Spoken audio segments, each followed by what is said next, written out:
children, I hope you have gone through my previous video, and today we will continue further. Children, continuing in the chapter the p block elements, today we will study about alums.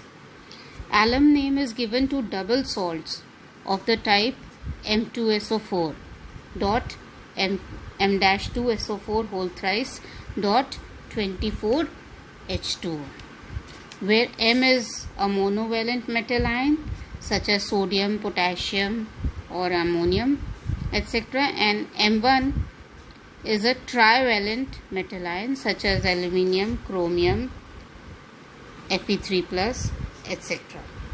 Now examples you can see here. See, first is potash alum, K2SO4 dot Al2SO4 whole thrice dot 24 H2O.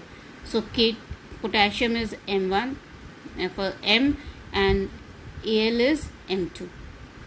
So sodium alum, Na2SO4 dot Al2SO4 whole thrice dot 24 H2.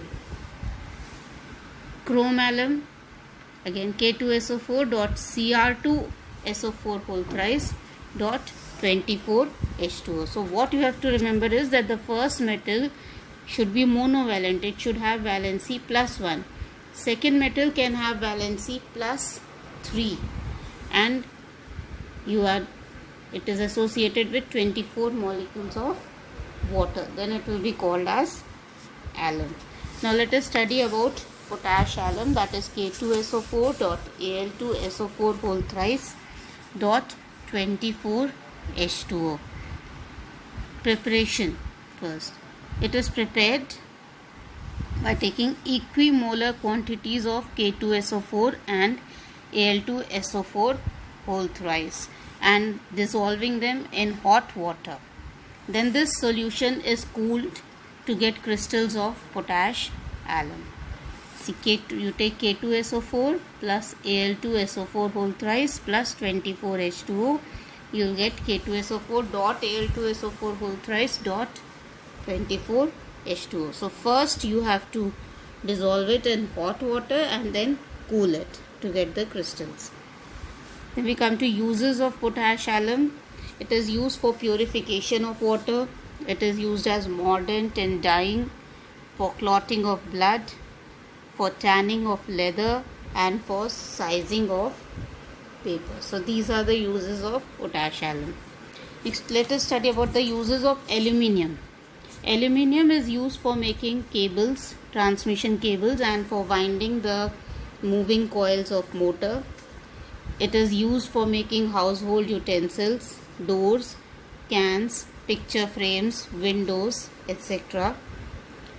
Aluminium forms many useful alloys with copper, manganese, magnesium, silicon and zinc, which can be used for constructing aircrafts, superstructure of ships, etc. Aluminium is also used as foil in packing material and as wrapping material. You wrap your food in aluminium foil to keep it warm. Anhydrous aluminium chloride, it is used as a catalyst in Friedel-Crafts reaction. So this was about the group 13 elements. Next we move to group 14 elements, which is the carbon family. It consists of carbon, silicon, germanium, tin and lead. These are the members of group 14. Occurrence, out of these, most relative, if you look at the relative abundance, most is that of germanium, then tin, then lead, then carbon, and the least is silicon in Earth's crust. Now, atomic and physical properties. First is the electronic configuration. So the valential electronic configuration of these elements is Ns2, Np2. Inner core of the electronic configuration of elements in this group is also different. Covalent radius. There is considerable increase in covalent radius from copper to silicon. Then from silicon to lead, a small increase in radius is observed. This is due to presence of completely filled d and f orbitals in heavier elements. So d10 and f14 electron, they cause less shielding effect. Next is ionization enthalpy. First, ionization enthalpy of group 14 members is higher than the corresponding members of group 13. Ionization enthalpy decreases down the group. Small decrease in ionization enthalpy from silicon to tin and slight increase in ionization enthalpy from tin to lead. It is the consequence of poor shielding effect of d and f orbitals and increase in the size of atoms. Next is electronegativity. In these elements, carbon is the most electronegative element, while silicon, germanium, tin and lead possess nearly the same values due to filling of d orbitals in germanium and tin, and also f orbitals in lead. Next property is electropositive or metallic character. Now, the electropositive or the metallic character gradually increases down the group. You can see here carbon and silicon, they are non-metals. Germanium is a metalloid, and tin and lead, they are metals. Group 14 elements are less electropositive in comparison to group 13 elements because of small atomic size and higher ionization energy. Okay, melting and boiling points.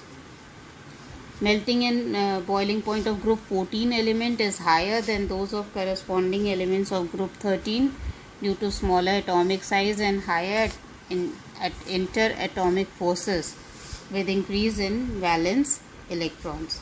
Melting and boiling point, they decrease on moving down the group, but boiling point of lead is greater than boiling point of tin. Next is density. With the exception of carbon, density of group 14 element increases with increase in atomic number due to greater and steady increase in atomic mass compared to increase in atomic size of the elements in this group.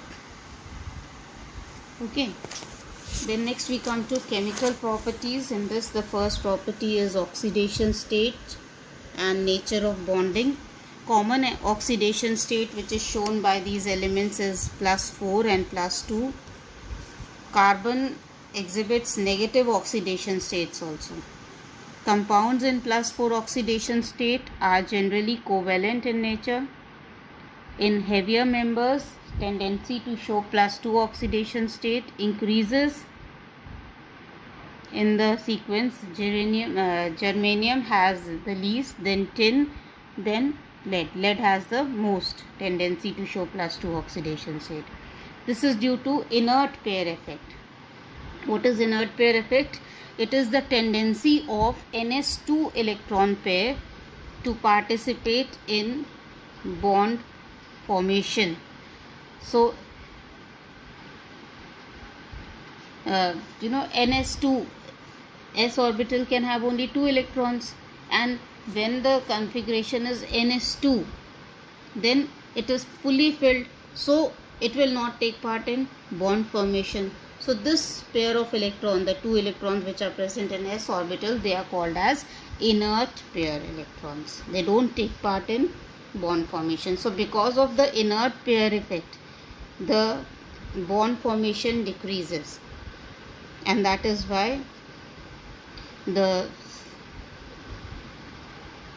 +2 oxidation state tendency also decreases. Now carbon and silicon mostly show +4 oxidation state. Germanium forms stable compounds in +4 oxidation state and only a few compounds in +2 oxidation state. Tin forms compounds in both +4 and +2 oxidation state. Tin in +2 oxidation state is a reducing agent. Lead compounds are stable in +2 oxidation state, and in +4 oxidation state they are strong oxidizing agents. As the number of electrons around the central atom in a molecule, like in carbon tetrachloride, is 8, they do not act as electron donor or electron acceptor species. Other members of this group except carbon can exceed its covalence more than 4 due to presence of d orbitals in them. So due to this, their halides also undergo hydrolysis and they have a tendency to form complexes like silicon. It forms SiF6 2-. Germanium, it forms GeCl2 2-. Tin forms SnOH6 2-, etc. Now next is trends in chemical reactivity. Elements of these groups are relatively less reactive, but reactivity increases down the group. Lead often appears less reactive than expected. Now reactivity towards oxygen. All members, when heated in oxygen, they form oxides, that is MO and MO2 type oxides. SiO only exists at high temperature. Carbon monoxide is neutral. Germanium oxide is acidic, whereas tin oxide and lead oxide are amphoteric. The oxides CO2, SiO2 and GeO2 are acidic, whereas the dioxides, whereas SnO2, PbO2 are amphoteric. Thus, acidic nature of oxide decreases on moving down the group due to decrease in non-metallic character. Solids carbon dioxide, it is known as dry ice, which sublimes without melting and has no wetting effect on cloth, paper, etc. It is used as refrigerant under the name of Drikold, D-R-I-K-O-L-D, Drikold. Now reactivity towards water. Carbon, silicon and germanium, they are not affected by water. But tin decomposes steam to form dioxide and dihydrogen gas. The reaction is Sn plus 2H2O on heating gives you SnO2 plus 2H2. Lead is also unaffected by water due to formation of protective oxide film. Next is reactivity towards halogen. These elements, they form halides with the formula MX2 and MX4. Except carbon, all other members react directly with halogen under suitable condition to form halide. Most of the MX4 are covalent and undergo sp3 hybridization, and they have tetrahedral shape. Exceptions are SnF4 and PbF4. These are ionic in nature. I4 does not exist due to strong oxidizing nature of lead ions, Pb4 plus ions. The I minus ions are reducing in nature and they reduce Pb4 plus ion into Pb2 plus ion. So only whenever Pb4 plus comes in contact with iodine, so Pb4 plus 2I minus, it gives you Pb2 plus I2. Okay. Similarly, Pb4 plus also does, PbBr4 also does not exist, because when lead comes in contact with Pb4 plus ion comes in contact with bromide ion will also reduce it to Pb2 plus. Heavier members, germanium to lead, are able to make halides of the formula MX2. Stability of dihalides, it increases down the group. GeX4 is more stable than GeX4 is more stable than GeX2, whereas PbX2 is more stable than PbX4. Alright, so it's Opposite, germanium tetrahalide is more stable than germanium dihalide, and lead dihalide is more stable than lead tetrahalide. Except CCl4, other tetrachlorides are easily hydrolyzed by water because central atom can accommodate the lone pair of electron from oxygen atom of water in d orbital, but CCl4 cannot be hydrolyzed by water. So these are the properties of carbon. Lot more is given in your book in the chapter, but because of the reduced syllabus you don't have to study all that. It's all been removed from your syllabus. You can study about the uses of carbons. In carbon, the graphite is good conductor, used for electrode in batteries, industrial electrolysis, etc. Crucible made from graphite are inert to dilute acid and alkalis. Being porous, activated charcoal is used in adsorbing poisonous gases and in water filters to remove contaminators and odor. Carbon black is used as black pigment in black ink and as filler in automobile tires. Coke is used as a fuel and reducing agent in metallurgy. Diamond is a precious stone and it is used in jewelry. It is measured in carat. 1 carat is equal to 200 milligrams.